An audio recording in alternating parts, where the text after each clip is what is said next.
አብራችሁን ትቆዩን ዘንድ አስቀድመን ጋበዝናችሁ። ከንቲባ አዳነች አቤቤ በኢትዮጵያ የአዘርባይጃን አምባሳደር ከሆኑት ሩስላን ናሲቦ እና የዩኤን ሃቢታት አፍሪካ ቀጠና ዳይሬክተር ከሆኑት አውማር ሲላ ጋር ተወያዩ። በአዘርባይጃን ባኩ ከተማ በተካሄደው የዓለም ከተሞች ፎረም ላይ ከተማችን አዲስ አበባ ያላትን ተሞክሮ የምታካፍልበትን ሁኔታ አስመልክቶ በኢትዮጵያ አዘርባይጃን አምባሳደር ከሆኑት ሩስላን ናሲቦና የዩኤን ሃቢታት የአፍሪካ ቀጠና ዳይሬክተር ከሆኑት አውማር ሲላ ጋር ትናንት ፍሬያማ ውይይት አድርገናል ሲሉ ከንቲባ ወይዘሮ አዳነች አቤቤ ተደምጠዋል። ከንቲባ በማህበራዊ ትስስር ገጻቸው ባሰፈሩት መልእክት መድረኩ መዲናችን አዲስ አበባ በዘርፉ ልምዷን ለዓለም አቀፍ ማህበረሰብ የምታካፍልበትና ተሳትፏን ይበልጡኑ የምታሳድግበት ትልቅ አጋጣሚ ይሆናልን ብለዋል። በተጨማሪም ኢትዮጵያ በቀጣይ ለምታስተናግደው ዓለም አቀፍ የአየር ንብረት ለውጥ ጉባኤ ኮፕ 32 ዝግጅት ከባኩ ልምድ የምንቀስምባቸውን መንገዶች በተመለከተ ፍሬያማ ውይይት አድርገናል ሲሉም ተደምጠዋል። አዲስ አበባን የብልጽግና ተምሳሌት እንዲሁም የዓለም አቀፍ መድረኮች ማዕከል ለማድረግ የምናደርገውን ጥረት አጠናክረን እንቀጥላለን ሲሉ ተደምጠዋል። ወይዘሮ አዳነች አቤቤ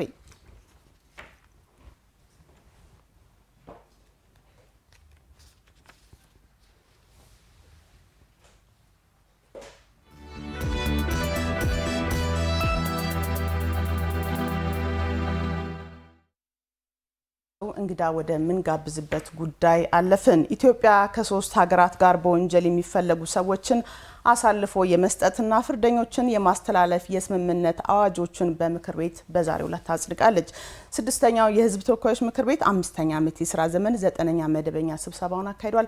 ስብሰባውን በቦታው ሆኖ የተከታተለልን ባልደረባችን ካሳሁን አንዱዓለም እዚህ ስቱዲዮ ተገኝቶ መረጃዎችን ሊያቀብለን ይገኛል። ካሳሁን እንዴት ዋልክ? እንደምን አልሽ ኢየሩሳሌም? ይመስገን። 9ኛው መደበኛ ስብሰባ ውሎ ምን ይመስላል? በተለይ ደግሞ 3 ሀገራት ፍርደኞችን አሳልፎ ከመስጠት ጋር የተስማሙት ስምምነትና በዛሬው ዕለት የጸደቀው። መልካም፣ በጣም አመሰግናለሁ። በመግቢያሽ ላይ እንደተጠቀስኩ እንግዲህ 6ኛው የሕዝብ ተወካዮች ምክር ቤት በ5ኛ ዓመት የስራ ዘመኑ 9ኛ መደበኛ ጉባኤውን በዛሬው ዕለት አከናውኗል። በዚህም የተለያዩ አዋጆችን ነው ያጸደቀው። እንግዲህ የተወሰኑ አዋጆችን ሙሉ ድምጽና በተወሰኑ ድምጽ ተአቅቦች አድርጓል። ከዚህ ባሻገር ደግሞ የተወሰኑ አዋጆችን ወደሚመለከተው ቋሚ ኮሚቴ ማለትም የሕግና ፍትህ ጉዳዮች ቋሚ ኮሚቴ በዝርዝር እይታ እንዲታዩ የመራ መሆኑን ተመልክተናል። እንግዲህ በዋናነት የጸደቁ አዋጆች ዋና ይዘታቸው ምንድን ነው የሚለውን በዝርዝር ስንመለከት ከ3 የብሪክስ አባል ሀገራት ጋር ማለትም ከቻይና፣ ብራዚልና ደቡብ አፍሪካ ጋር የኢትዮጵያ መንግስት የተለያዩ ስምምነቶችን አከናውኗል። እነዚህ ስምምነቶች የመጀመሪያው እንግዲህ በወንጀል ጉዳዮች የጋራ የህግ ማስከበር ስራዎችን የማከናወን ከዚህ ባሻገርም የወንጀል ጉዳዮች የጋራ ትብብርን ከማከናወን በተጨማሪ ደግሞ ፍርደኞችን የማስተላለፍና በወንጀል የሚፈለጉ ሰዎችን አሳልፎ የመስጠት የጋራ ስምምነቶች ናቸው። እነዚህ ኢትዮጵያ ከ3 የብሪክስ አባል ሀገራት ጋር መንግስት ስምምነቱን አከናውኗል። ይሁን እንጂ ይህ ስምምነት ወደ ተግባር ለመቀየር ግን የሕዝብ ተወካዮች ምክር ቤት ማጽደቅ ይጠበቅበታል።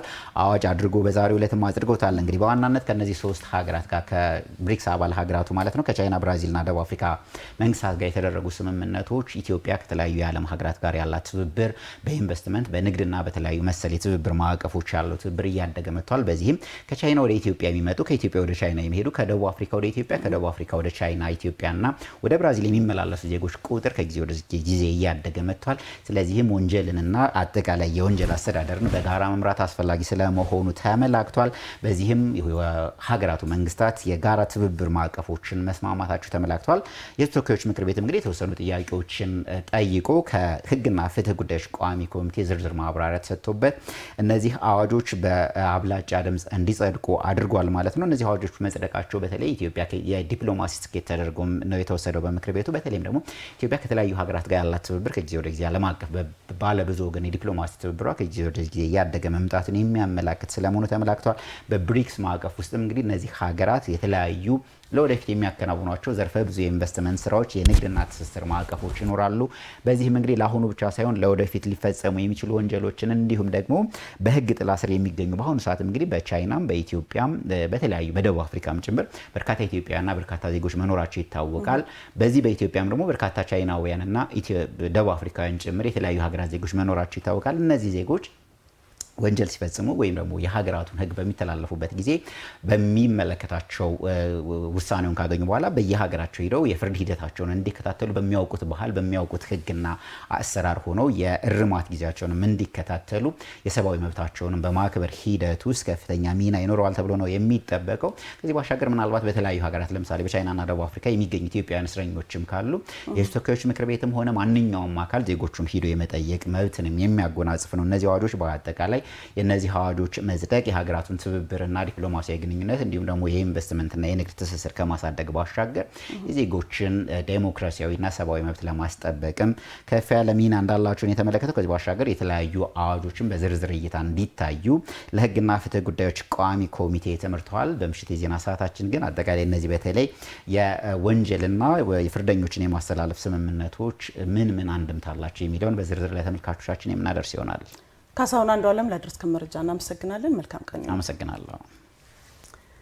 እንቀጥላለን። አብራችሁን ስላላችሁ እናመሰግናለን። ወደ ሌላኛው ጉዳያችን ስናልፍ በአፍሪካ ከተሞች ገቢ አሰባሰብና ፋይናንስ አጠቃቀም ዙሪያ የተባበሩት መንግስታት ድርጅት የአፍሪካ ኢኮኖሚ ኮሚሽን ባጠናው ጥናት አዲስ አበባ ከተማ የተሻለ አፈጻጸም ያላት መሆኗን ይፋ ሆኗል።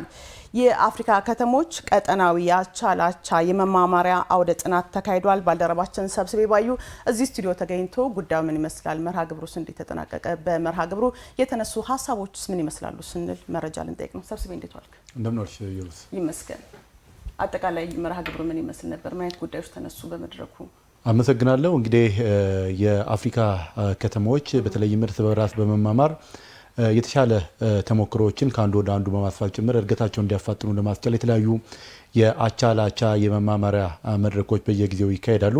እንግዲህ የተባበሩት መንግስታት ድርጅት የአፍሪካ ኢኮኖሚ ኮሚሽን በተለይ የአፍሪካ ሀገራት በፋይናንስ አጠቃቀማቸው ረገድ ከገቢ አሰባሰብና በአጠቃላይ ከፋይናንስ አስተዳደር ጋር ተያይዞ ያሉበት ደረጃ ምን ይመስላል በሚል በ6 ከተሞች ጥናቶችን አድርጓል። አዲስ አበባ፣ ኬንያ ናይሮቢ፣ ኪጋሊ፣ ሉዋንዳ እና ዳሬ ሰላም ታንዛኒያ እነዚህ እንግዲህ ጥናቱ የተካሄደባቸው ናቸው። በአጠቃላይ ሉሳካም ያለችበት 6ኛው ሉሳካ ነች። እነዚህ ከተሞች እንግዲህ የገቢ አሰባሰባቸው የሰበሰቡትን ገቢ ለህዝብ ጥቅም በሚያውሉ ፕሮጀክቶች ላይ የመዋል ሂደታቸውና አጠቃላይ የገቢውን ወይም ፋይናንሳቸውን የሚያገኙትን ፋይናንስ በማስተዳደር ረገድ ምን ላይ ነው ያሉት የሚለውን ጉዳይ የገመገመ ነው። አጠቃላይ ጥናቱ ወደ 6 አካባቢ መመዘኛዎች አሉት። ይህ ጥናት እንግዲህ ከ6ቱ መመዘኛዎች ውስጥ አዲስ አበባ 5ቱ መመዘኛዎች በተሻለ ሁኔታ በመፈጸም ወይ ደግሞ በ5ቱ መመዘኛዎች ስትመዘን የተሻለ አፈጻጸም ያላት ሆና በመገኘቷ እንግዲህ ከነዚህ ጥናቱ ከተካሄደባቸው ሀገራት የተሻለ አፈጻጸም ያስመዘገበች ሀገር ሆና ተሞክሯ እና የልምድ ልውጦቹ በዚህ በአዲስ አበባ እንዲካሄዱ ተደርገው ዛሬ የነዚህ ከተሞች ከንቲባዎችና ልዑኮቻቸው ጭምር ተገኝተው የዚህ የእርስ በርስ የመማማሪያ መድረኩ የአውደ ጥናቱ ማጠቃለያ እየተካሄደ ይገኛል ማለት ነው። እንግዲህ እንደሚታወቀው አዲስ አበባ ከጊዜ ወደ ጊዜ ገቢዋን እያሳደገ መጥታለች። ከንቲባ አዳነች አቤቤ በመድረኩ ላይ የገለጹት ይህንን ነው። በተለይም ሀገራዊ ለውጡ ሲጀምር አካባቢ እንደምናውቀው ወደ 30 ቢሊዮን ብር ገደማ የነበረው የከተማዋ ገቢ እንግዲህ አሁን ላይ በ2018 የተያዘው ወደ 350 ቢሊዮን ብር ገደማ ነው። ምን ያክል በጣም ፈጣን በሆነ ሁኔታ የከተማዋ ገቢ እያደገ እንደመጣ ይሄ ያሳያል። ያ ብቻ ሳይሆን አዲስ አበባ የምትሰበሰበውን ገቢ ለሰው ተኮር ዓላማዎች ለዘላቂ የድህነት ቅነሳ ግቦች ለማሳካት ነው አብዛኛው የምመድበው። ይህም ከጊዜ ወደ ጊዜ የመጣ መሻሻል ነው።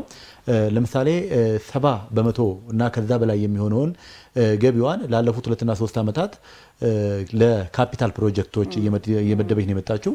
ይህም ደግሞ በዋነኝነት የህዝብ ተኮር ነዋሪ ተኮር የሆኑ ከተማዋን የበለጠ ለህዝቡ ምቹ ለኑሮ የተመቸች እንድትሆን ለማድረግና በዘላቂነት ድህነትን ለመቀነስ የሚውሉ ሰው ተኮር መርሃ ግብሮች ጭምር የሚውል ነው። የአዲስ አበባ ከተማ አስተዳደር እንደሚታወቀው በራሱ ገቢ የምትተዳደር ከተማ ነች። ምንም አይነት ተጨማሪ ድጎማ አይሰጣትም ከፌዴራል መንግስቱም ከሌላ አካልም። ህዝቦቿን በማስተባበር ነዋሪዎቿን በማስተባበር የምትሰራው ስራ እንደተጠበቀው ነው። ከፍተኛ የልማት ስራዎች በተሳትፎ ይሰራሉ። ከዛ ውጭ ግን በራሷ ገቢ የምትተዳደር መሆኗም ጭምር እንደ አንድ ትልቅ ተሞክሮ እዛ የቀረበ ጉዳይ ነው። ሌላኛው እንግዲህ በመድረኩ ላይ የተነሳው ጉዳይ ምንድን ነው? የታክስ መሰረቱን የማስፋት ስራ ነው። ቀደም ብዬ እንደጠቀስኩልሽ እንግዲህ መጀመሪያ አካባቢ የአዲስ አበባ ገቢ 30 ቢሊዮን ሲሰበሰብ የዛሬ 7 እና 8 ዓመት አካባቢ የነበረው ሳቢ ምን ነበረ? በቃ የማክሲመሙ ነው፣ ከፍተኛ ደረጃ ላይ ደርሷል የከተማዋ ገቢ፣ ከዚህ በላይ ሊያድግ አይችልም የሚል ነገር ነበረ። ምንም አይነት የገቢ ሬት ወይም ደግሞ ምጣኔ መሻሻያ ሳይደረግ የታክስ መሰረቱን በማስፋትና የተለያዩ የገቢ አማራጮችን በማስፋት ብቻ ገቢውን በዚህ ደረጃ ማሳደግ ተችሏል። ይህም ትልቅ ተሞክሮ ሆኖ ለከተማዋ ቀርበዋል ማለት ነው። ሌላው የኦዲት ግኝት ነው። እንግዲህ የታክስ ገቢው ይሰበሰባል፣ ገንዘቡ ለህዝብ ጥቅም ይውላል። ነገር ግን ይህ ገንዘብ ሳይባክን ጥቅም ላይ እንዲውል በማድረግ ረገድም አዲስ አበባ የተሻለ ተሞክሮ ያላት ሆና ተገኝታለች። በየጊዜው የኦዲት ሪፖርቷም እንግዲህ በኢሴ ጥናትም ጭምር ሙሉ ለሙሉ ያለፈ ተብሎ ከተያዙት ውስጥ አንዱ ነው። ያም የሆነበት ምክንያት አነስተኛ የሚባሉ እዚህም እዛም ሽርፍራፊ ግኝቶች ናቸው እንጂ ተጽዕኖ የሚያሳድር የተሰበሰበው ገቢ ጉዳት ደርሶበታል ወይም ደግሞ ለህገወጥ ተግባር ውሏል በሚያስችል ደረጃ ያደለና ይህ ደግሞ የተሰበሰበውን ፋይናንስ በትክክል ጥቅም ላይ ለመዋል የሚያስችል እንደመሆኑ መጠን ይህ የኦዲት ግኝትም አንዱ መለኪያ ሆኖ አዲስ አበባ የተሻለ ደረጃ አሳልፏታል ማለት ነው። እንግዲህ የተለያዩ ሀገራት ከንቲባዎችን ለማናገር ሞክረናል። እነሱ ያሉት እዛ ቦታ ላይ ሀሳብ ሲሰጡ የሚያነሱት ምንድን ነው? አዲስ አበባ በጣም አስገራሚ ለውጥ ያመጣች ነው ከጊዜ ወደ ጊዜ። በዛ ላይ ደግሞ በውስጥ አስተዳደር በተለይ በፋይናንስ በገቢ አሰባሰብ ላይ ያለው ሳቤን በጣም የሚገርም ነው የሚል ነገር ያስተዋል። በተለይ ደግሞ ዲጂታላይዝ በማድረግ ደረጃ ስማርት ከተማን በመፍጠር ደረጃ ከተማዋን ምቹ፣ ንጹህ፣ ጽዱ በማድረግ ደረጃ የተሰራ ያለው ስራ እንዳለ በጣም የሚያስደንቅ እንደሆነ የተናገሩት። ለዚህ ደግሞ የገቢ አሰባሰቡ የራሱን የሆነ ተጽዕኖ ማሳደሩና የፋይናንስ አስተዳደሩ በአጠቃላይ ለከተማዋ እድገት ከፍተኛው ሚና መጫወቱን አንስተዋልና ከዚህ ከፍተኛ ልምድ ትምህርት አግኝተናል የሚል ነገር ነው ያነሱት። እንግዲህ ከሰዓት በኋላ በሚኖራቸው ቆይታም እነዚህ ከንቲባዎች በአጠቃላይ በአዲስ አበባ ሲሰሩ ስራዎችን እና እንደዚሁ ከገቢ አሰባሰብ ጋርና ከፋይናንስ አስተዳደር ጋር ተያይዞ ያሉ የዲጂታላይዜሽን ስራዎችን የሲስተም ማሻሻያዎችን ይመለከታሉ ተብሎ ይጠበቃል። እንግዲህ በምሽት በሚኖረን ዜና ወጃችን ደግሞ ተጨማሪ የተነሱ ሀሳቦችን ጨምረን ለተመልካቾቻችን የምናደርስ ይሆናል። ኢየሩስ ባልደረባችን ሰብስቢ ባዩ ላደረስከ መረጃ እናመሰግናለን። መልካም ቀን ይሁንልህ። እኔም አመሰግናለሁ። የእኩለ ቀን መረጃዎቻችን ላይ ትገኛላችሁ። አብራችሁን ስላላችሁ እናመሰግናለን። መረጃዎቻችን እንደቀጠሉ ናቸው። አሁን ደግሞ ባልደረቦቻችን በሁነቱ ቦታው ላይ ሆነው ወቅታዊ አሁናዊ መረጃዎችን እዛው ያደርሱናል። የእስራኤል ኤምባሲ ከኢኖቬሽንና ቴክኖሎጂ ሚኒስቴር ጋር በመተባበር የሳይበር ደህንነት ላይ ያተኮረ ስልጠና ለባለድርሻ አካላት ጋር እየሰጠ ይገኛል። ስልጠናው ኢትዮጵያ ለጀመረችው የዲጂታል ኢኮኖሚ ግንባታ አስተዋጽኦ የጎላ ስለመሆኑም ነው የተመላከተው። በቦታው ላይ ቤተልሔም አየነው ትገኛለች። መርሃ ግብሩ ምን ይመስላል፣ ስምምነታቸውስ ምን ይመስላል የሚለውን መረጃ ትነግረናለች። ቤተልሔም እንዴት ዋልሽ?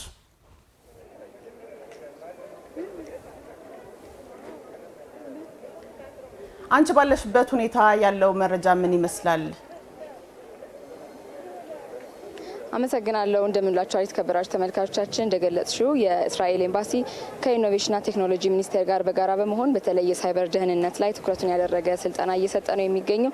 ይህ ስልጠና ደግሞ በተለይ በእስራኤል ያላትን ተሞክሮ ለኢትዮጵያ የምታጋራበት ከዛም ባሻገር ኢትዮጵያ ለጀመረችው የ2030 ዲጂታል ኢትዮጵያን እውን ለማድረግ እየተሰሩ ያሉ እንቅስቃሴዎችን የሚደግፍ ስለመሆኑም ነው የተገለጸው። በመርሃ ግብሩ ላይ በተለይ በዚህ ዘርፍ የሚመለከታቸው የግል ዘርፎች እንዲሁም በዚሁ ዘርፍ ምርምር የሚያደርጉ የትምህርት ተቋማትንም እንዲሁም የመንግስት ባለድርሻ አካላት የተገኙበት መርሃ ግብር ነው እየተካሄደ የሚገኘው። ስልጠናውን ደግሞ የሰጡት በእስራኤል በተለይ ከ15 ዓመት በላይ በዚሁ ዘርፍ ልምድ ያላቸው የተለያዩ ስልጠናዎችን የሚሰጡት ሚስተር አንድሪው ናቸው። ስልጠናውን እየሰጡት የሚገኙት ማለት ነው። እንግዲህ የእስራኤል ኤምባሲ ነው ይህንን መርሃ ግብር በዋናነት ያዘጋጀው። ኢትዮጵያና እስራኤል እንደሚታወቀው በባህልም የሚወራረሱ ከዛም ባሻገር ደግሞ በግብርናም በጤናም ዘርፍ እንዲሁም በሌሎች ኢኮኖሚያዊ፣ ማህበራዊ መስተጋብራቸው ከፍ ያሉ ሀገራት መሆናቸው ይታወቃል። ይህም ደግሞ በተለይ እስራኤል ኢትዮጵያ ለምታደርገው የዚህ የዲጂታል ጉዞ የራሷን አስተዋጽኦ እያበረከተች እገዛም እያደረገች መሆኑን ይህንንም ጉዞዋን የምትደግፍ መሆኑን አመላካች ስለመሆኑ የተገለጸው። በመርሃ ግብሩ ላይ እንግዲህ በኢትዮጵያ የእስራኤል አምባሳደር አቶ አብርሃም ንጉሴም ተገኝተዋል። እሳቸውም እንግዲህ መርሃ ግብሩ ላይ መልእክት ያስተላለፉበት ሁኔታ ነው ያለው። እንግዲህ እሳቸው እንደገለጹት የሳይበር ደህንነት አሁን ላይ ባለንበት በተለይ ደግሞ በዚህ ክፍለ ዘመን እጅግ ወሳኙና መሰረታዊ ነገር ነው። ዓለም ላይ አሁን ላይ እንግዲህ ብዙ ነገሮች ዲጂታል እየሆኑ መጥተዋል። የሀገራት ሚስጥራትን ጨምሮ የተለያዩ ስራዎችን እንግዲህ ለማክሸፍ የሚጥሩ የሳይበር ደህንነትን የሚዋጉ የተለያዩ ነገሮች አሉ። ነገር ግን እሱን ደግሞ ለመቋቋም ሳይበር ደህንነት ላይ በርካታ ስራዎችን መስራት ያስፈልጋል። ሀገሪቱ በዲጂታል ቴክኖሎጂ እያደረገችው ያለው በተለይ ኢትዮጵያ እያደረገችው ያለው ጉዞ እጅግ መልካም የሚባል ነው። ታዲያ ይህንን ለማጠናከር እስራኤል ያላትን ልምድ የምታካፍልበት መድረክ ስለመሆኑ ነው ያነሱት። በተለይ በእስራኤል ከ1000 በላይ በሳይበር ሴኩሪቲ ላይ መሰረት ያደረጉ ተቋማት እንዳሉ ገልጸዋል። የምርምር ተቋማት ጥናት የሚደረግባቸው አሉ። ታዲያ ይህን ልምድ ለኢትዮጵያ ለማካፈል ነው ይህ መርሃ ግብር አንደኛው ዓላማ። ይህንን ስልጠና እየሰጡ የሚገኙትም በዓለም አቀፍ ደረጃ የተለያዩ ቦታዎች ላይ ሚስተር አንድሪው ማለት ነው ስልጠናዎችን በመስጠት የሚታወቁ ናቸው። አሁንም ደግሞ ይህንን ልምዳቸውን ነው ዛሬ ላይ ለተገኙ ባለድርሻ አካላት እያጋሩ የሚገኙት ማለት ነው። የዛሬው ስልጠናም እንግዲህ በተለይ ልምድ ማካፈል ላይ ትኩረት ያደረገ ኢትዮጵያ በዚሁ ዘርፍ ያላትን ልምድ የምታካፍልበት የእስራኤል ልምድ የምትቀበልበት በተለይ በዋናነት ደግሞ ውይይት ላይ ትኩረት ያደረገ ስለመሆኑም የተነሳበት ሁኔታ ነው ያለው ማለት ነው። እንግዲህ እስራኤል ቴክኖሎጂ ለሀገር እጅግ በጣም አስፈላጊ መሆኑን ታምናለች። በዚህም ዘርፍ ላይ የተለያዩ ስራዎችን ታከናውናለች። ይህንንም ዛሬ የተጀመረው እንግዲህ ለመጀመሪያ ጊዜ የተካሄደ መርሃ ግብር ነው። ከዚህ በኋላ ግን ተጠናክሮ የሚቀጥሉበት ሁኔታ እንዳለ ነው የተነሳው። ስልጠናው አሁንም ድረስ እንደቀጠለ ነው። ለአንድ ቀን የሚቆይ ነው። ከዚህ በኋላ ግን ተጠናክሮ የሚቀጥልበት ሁኔታ እንዳለ ነው የተነሳው። ኢየሩሳሌም በአጠቃላይ ያለው ነገር ይሄ ነው።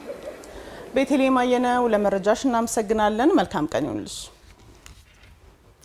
እንቀጥላለን። በድጋሚ አብራችሁን ስለሆናችሁ እናመሰግናለን። የኢትዮጵያ አየር ኃይል 90ኛ ዓመታት ሀገር የማጽናት ጉዞ መልኩ ምን ይመስላል? በምን አይነት ውጣ ውረድስ እስካሁን ድረስ ታለፈ? ከአየር ኃይሉ የደረሰንን መረጃ አፈወርቅ አለሙ እንደሚከተል ያቀርብልናል።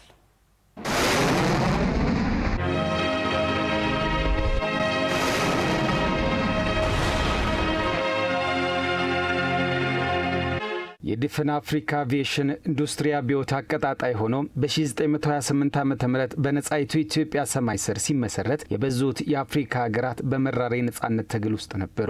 ይህ እድሜ ጠገብ የሀገራችን አርሚ አቪዬሽን 25 የብር 50 የወርቅ 75 የአልማዝ ኢዮቤልዩዎችን በመሻገር በኢትዮጵያ ሰማይ ላይ መሳጭ የጀግንነት ገድሎችን እየፈጸመ መላውን ዜጋ በሚያኮራ የድል መንገዱ እየተጓዘ እነሆ ዛሬ ለ90ኛ ዓመታት የምስረታ በዓሉ ደርሷል።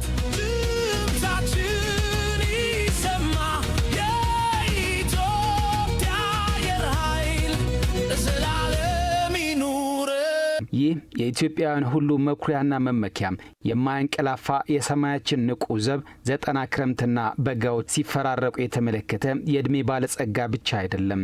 90 መስከረሞችን አፈራርቆ ዛሬ ላይ 90ኛ ዓመቱን የሚያከብረው ገናናው ስመጥሩ የኢትዮጵያ አየር ኃይል የምስረታ በዓሉን ሲዘክር ትናንትን ባከበረ ዛሬን ብቃት በተላበሰና ነገን ደግሞ ቀድሞ በመተለም ከአሁናዊው ዓለም ቴክኖሎጂ ጋር የተናበበ ሊጨብጣቸው የሚችላቸውን ተደራሽ ግቦችን አስቀምጦ ነው። ትናንተን ሲያወሳ በ5 ዓመቱ የጣሊያን ጸረ ፋሽስት ትግል ገና በለጋ ዕድሜው አቅሙ በፈቀደ መጠን ጅምር የትራንስፖርት አገልግሎቱን ሳይዘነጋ ነው። ትናንት በኮንጎ፣ ታንዛኒያ፣ ሩዋንዳ፣ ቡሩንዲ፣ ሱዳን፣ ደቡብ ሱዳን፣ ሶማሊያ በዓለም አቀፉ የሰላም ማስከበር ሎጂስቲካዊ አቅርቦቶችና የሄሊኮፕተር ዩቲሊቲ ትራንስፖርት አገልግሎቶችን በብቃት የመስጠቱን አኩሪ ትዝታ ባለመዘንጋት ነው። ትናንቱን ሲያከብር የዚያድ ባሬን የእብሪት ወረራ በመቀልበስ ሂደት የአየር ባየርና ከአየር ወደ ምድር ውጊያ ጠበብቶቹን እነ ብርጋዴር ጄኔራል ለገሰ ተፈራን እነ ኮሎኔል በዛብህ ጴጥሮስን የመሳሰሉ የጠላትን ጄት ታንኮታኳች የጠላት ጓዳ ጎድጓዳ ድረስ ዘልቆ ካፈር ደባላቂ ባለንስር አይነት ዘመናዊ ሽሬ ጀግኖችን የትውልድ ተምሳሌት አድርጎ ሕያው የጀግንነት ታሪካቸውን በማክበር ነው። ትናንተን ሲያከብር የሻቢያ ወረራ ወቅት በመቀሌው አይደር ትምህርት ቤት ያልተጠበቀ ግፍ የፈጸሙ ጄቶችን ዶግ አመድ ከማድረግ ባሻገር የጠላትን አየር ኃይል ሙሉ ለሙሉ ከስራ ውጪ ማድረግ የቻሉ የነ አሸዋ አንበሳው ግሩም ኦፕሬሽንን አይነት በድል የፈኩ ታሪኮችን ያነበሩ የወቅቱን የኢትዮጵያ አንበሶች በማክበር ነው።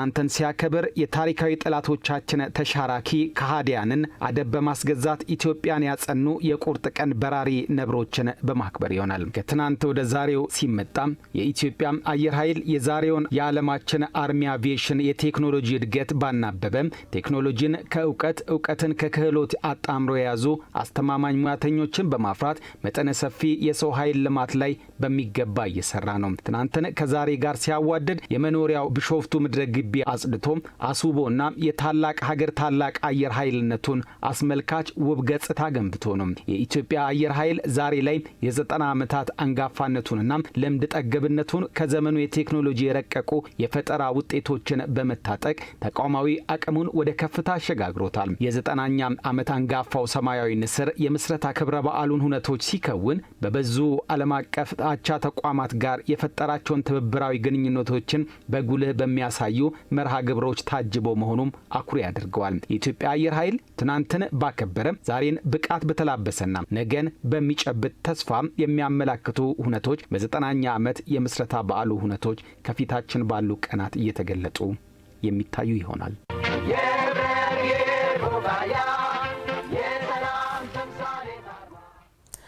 ከ2.6 ሚሊዮን ዓመታት በፊት የኖረ የቅድመ ሰው ቅሪተ አካል በኢትዮጵያ ስለመገኘቱ ተነገረ።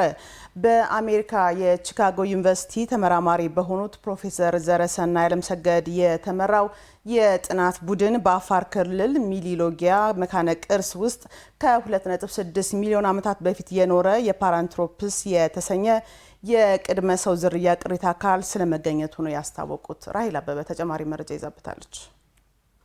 በአፍሪካ ቀንድ የምትገኝ የረጅም ዘመን ታሪክ ያላት ሀገር ናት። በምድር ላይ የሰው ዘር ለመጀመሪያ ጊዜ የተገኘባትና ካለም በፊት ስልጣኔን የተቀናጀችው ይች ሀገር እንደ ውቅያኖስ ጥልቅ የሆኑ በርካታ ባህላዊና ታሪካዊ መገለጫዎች አሏት። የራስ ዳሽን ከፍታና የዳሉል ዝቅታ በውብ መልካም ምድር አጅቧት በራሷ ቀን እየቆጠረች በራሷ ፊደል እየጻፈችና በአድዋ ድል የጥቁሮችን ታሪክ እየዘከረች የምትገኘው ኢትዮጵያ ዛሬም የሰው ዘር መገኛነቷን ዳግም በውል አረጋግጣለች። ለዚህ ማሳያ የሚሆነው ደግሞ የኢትዮጵያ ቅርስ ባለስልጣን በሰጠው ጋዜጣዊ መግለጫ በአፋር ክልል ስምጥ ሸለቆ ዘመናትን ያስቆጠረ የሰው ቅሪተ አካል መገኘቱ ነው። በአሜሪካ የቺካጎ ዩኒቨርሲቲ ተመራማሪ በሆኑት ፕሮፌሰር ዘረሰናይ አለምሰገድ የተመራው የጥናት ቡድን ሚሊሎጊያ መካነ ቅርስ ውስጥ ከ2.6 ሚሊዮን ዓመት በፊት የኖረ ፓራንትሮፐርስ የተሰኘ የቅድመ ሰው ዝርያ ቅሪተ አካል ማግኘቱን አስታውቋል። ዛሬ የተገኘው ፓራንትሮፐስ የሚባለው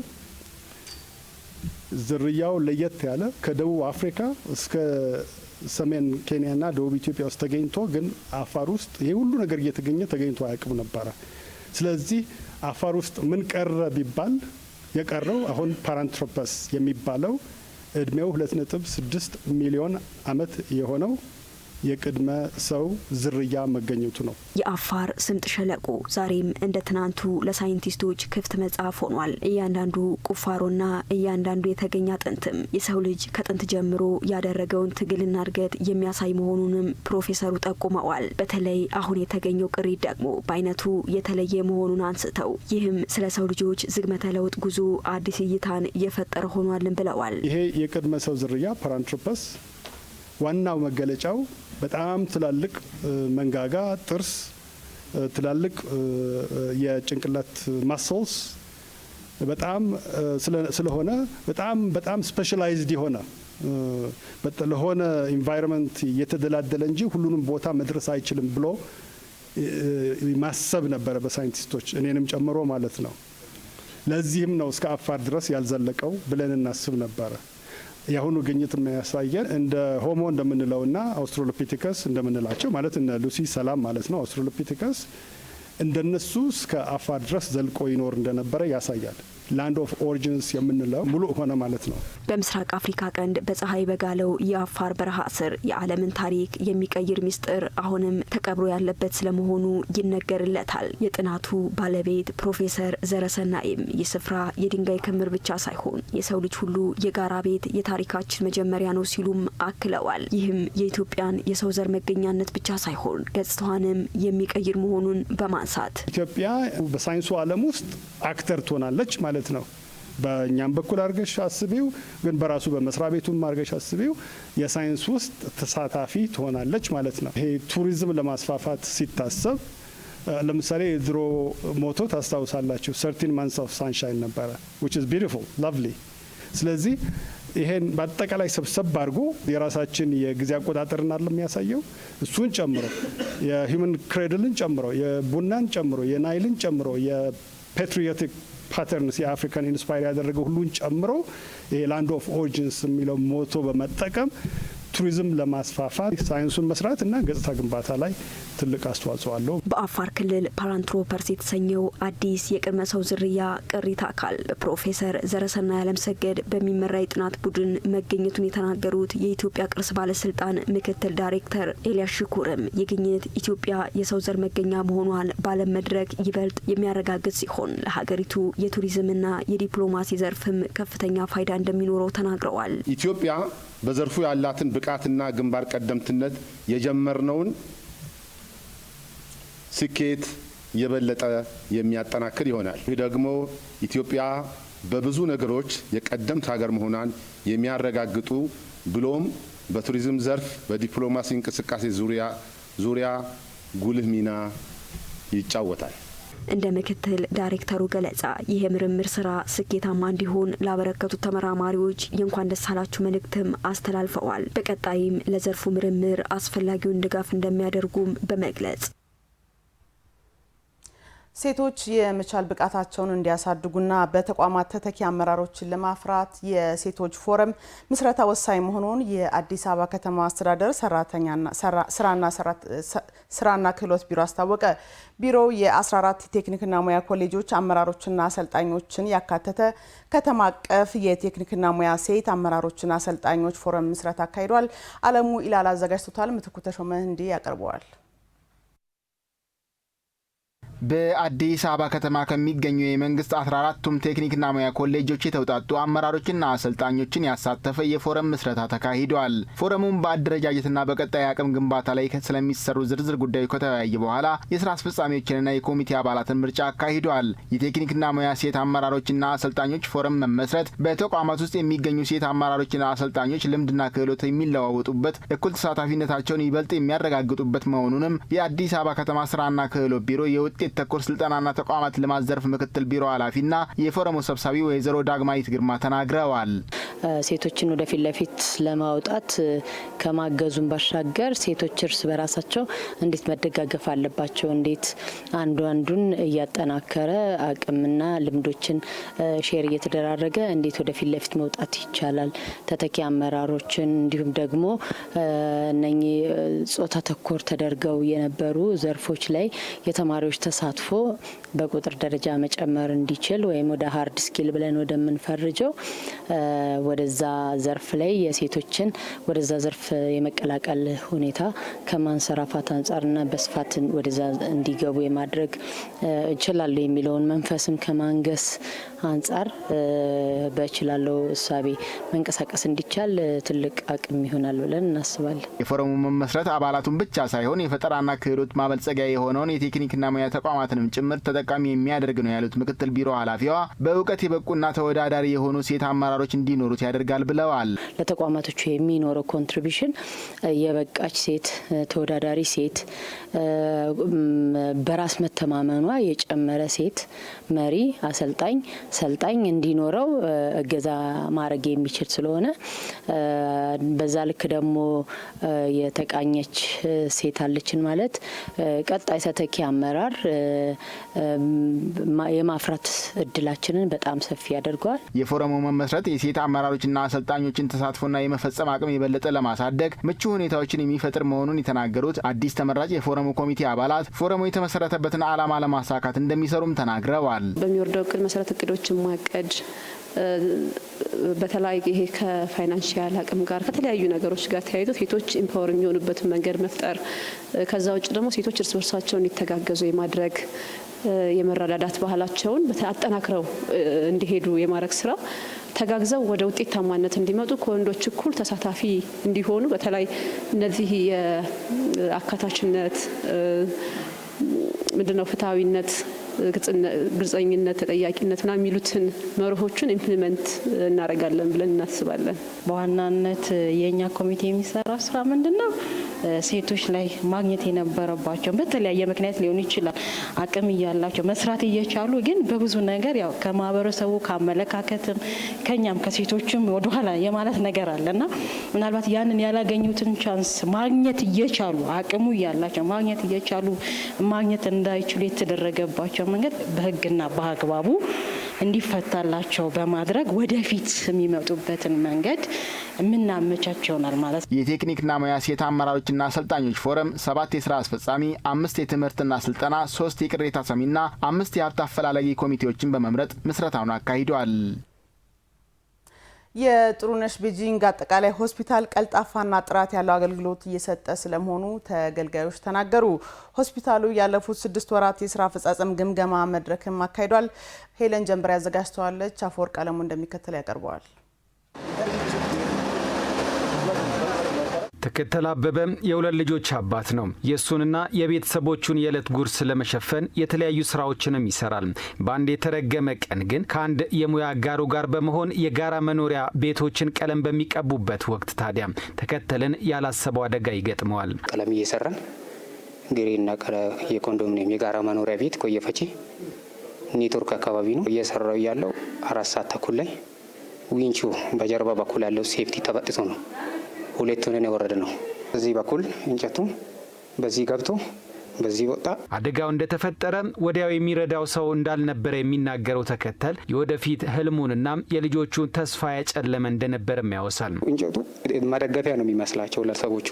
በሳቱ ያዩ ሰዎችም ተስፋ ቆርጠዋል። እኔ ላይ የደረሰበት ድንገተኛ አደጋ አስደንጋጭ እንደነበረ የገለጹት በጥሩነሽ ቤጂንግ የጠቅላላ ቀዶ ጥገና ስፔሻሊስትና የሰርጀሪ ዲፓርትመንት ክፍል ኃላፊ ዶክተር ኬኒሳ ተስፋይ ሕክምና ለመስጠት እጅጉን አስቸጋሪ እንደነበረም ያስታውሳሉ።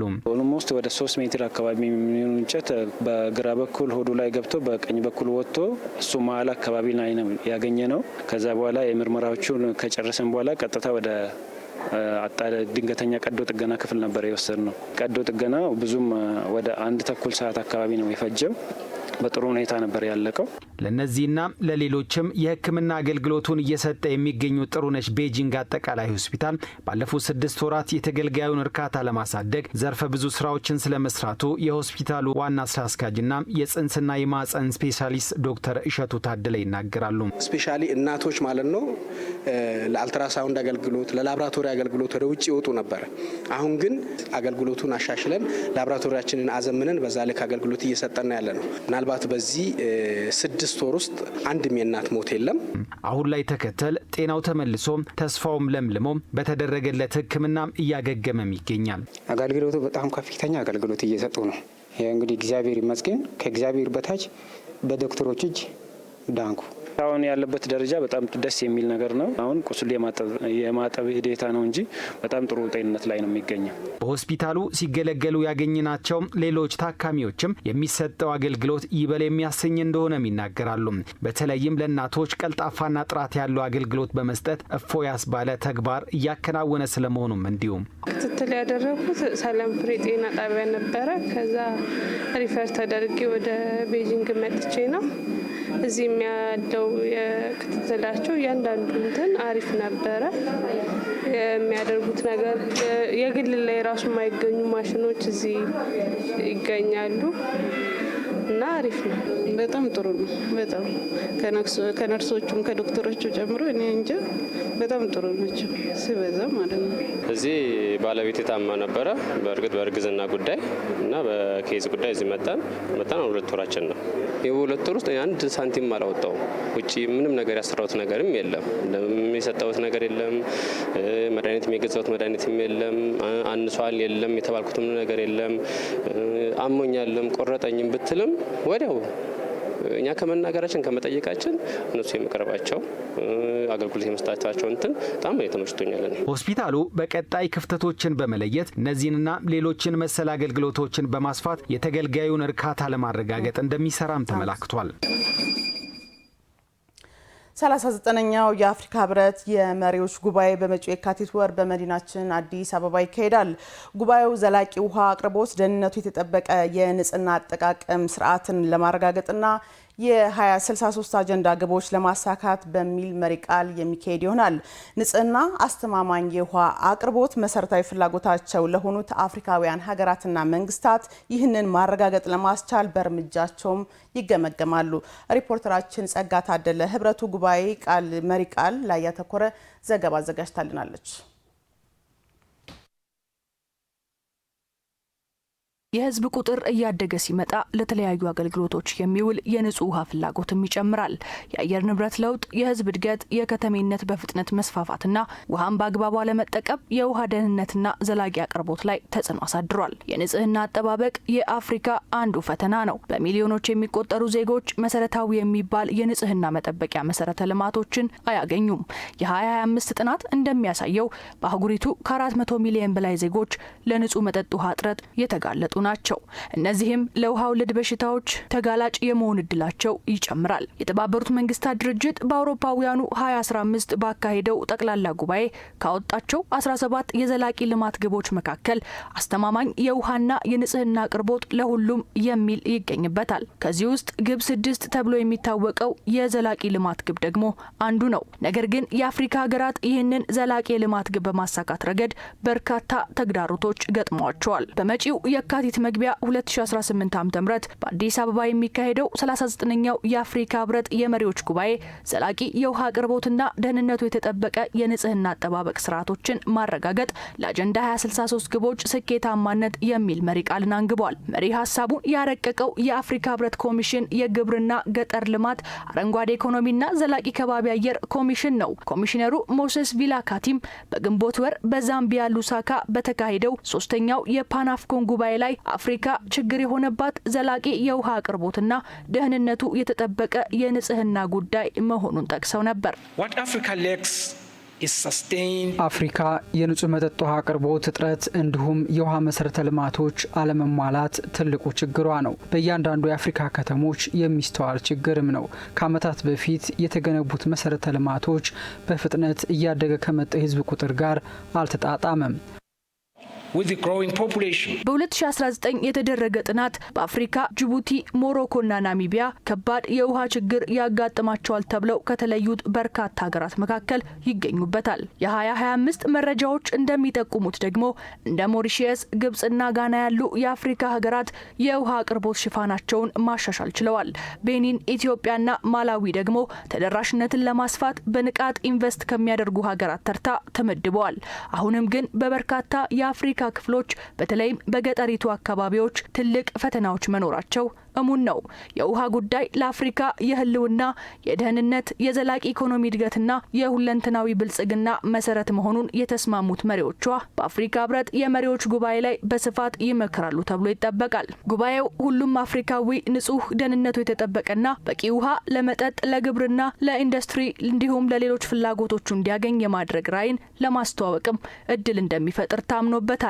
ሁሉን አቀፍና ለአየር ንብረት ለውጥ የማይበገር የውሃ ደህንነትን የማረጋገጥ ዓላማ ካለው የአፍሪካ የውሃ ፖሊሲ ጋር የተጣጣመው መሪ ሀሳብ ከአጀንዳ 2063 ጋር የተቆራኘ መሆኑን የአፍሪካ ህብረት መረጃ ያመላክታል። የአፍሪካ ህብረት ኮሚሽን ሊቀመንበር የሆኑት መሐሙድ አሊ የሱፍም ውሃ ለአፍሪካ ልማት ቁልፍ መሆኑን አጽንኦት ሰጥተው ገልጸዋል። ይህም ተደራሽነትን ከማህበራዊ ኢኮኖሚ እድገት ጋር ከሰላምና ከአየር ንብረት መቋቋም አጀንዳ 2063 ግቦችን ማሳካት ጋር በማያያዝ ለውሃ ደህንነት አፋጣኝ እርምጃ እንዲወሰድ የኢንቨስትመንት ፕሮግራሞችን ተግባራዊ እንዲያደርጉና የአፍሪካ መሪዎች የአህጉሪቱን የውሃ እጥረት ለመፍታት እንዲቻል በትኩረት መስራት እንዳለባቸው አሳስበዋል። አፍሪካውያን የምንፈልጋትን አህጉር እውን ለማድረግ ህብረቱ የቀረጻቸውን ፖሊሲዎች ለመተግበርም ጠንካራ ትብብርና ልባዊ ተነሳሽነት ከመሪዎቿ ይጠበቃል። በህብረቱ ዋና መቀመጫ አዲስ አበባ በሚካሄደው 39ኛው የአፍሪካ ህብረት የመሪዎች ጉባኤም በዘንድሮ መሪ ሀሳብ በጥልቀት በመምከር የተለያዩ የውሳኔ ሀሳቦች ይተላለፋሉ ተብሎም ይጠበቃል።